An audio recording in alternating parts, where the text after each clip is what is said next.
Here we're going to look at how we can work out the number of moles of reactants and products at equilibrium. An easy way to do this is to set up something called a Rice table, where R is the reaction, I the initial moles, C is the change in moles, and E is the moles at equilibrium. Let's have a look at a straightforward example.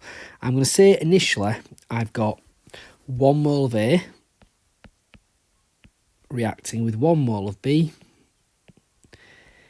and the initial moles of C and D are 0. And I've been told at equilibrium there are 0.7 moles of C, which means that the moles of C is increased by 0.7 moles. Now the equation tells me for every mole of C which forms, the same number of moles of D form. So the moles of D will also increase by 0.7 moles, giving me 0.7 moles of D at equilibrium. The equation tells me that for every mole of C which forms, a mole of B will react.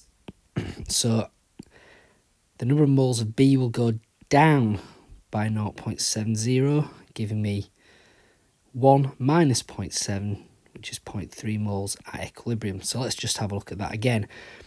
For every mole of C which forms, 0.7, same number of moles of B will react. The equation tells me that for every mole of B which reacts, the same number of moles of A will react. So the number of moles of A will also decrease by 0.7 to give me 0.3 moles at equilibrium.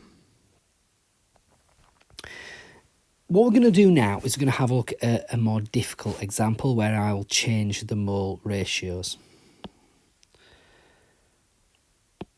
So now I'm going to say I've got 2 moles of A reacting with B to form 3 moles of C and a mole of D. And I'm going to say my initial number of moles of A is 2, my initial moles of B is 1.5, and initially I've got no moles of C or D. And I've been told at equilibrium I've got 0.3 moles of D, so that's gone up by 0.3 moles. Now, the equation tells me that for every mole of D which forms, 3 times that number of moles of C will form.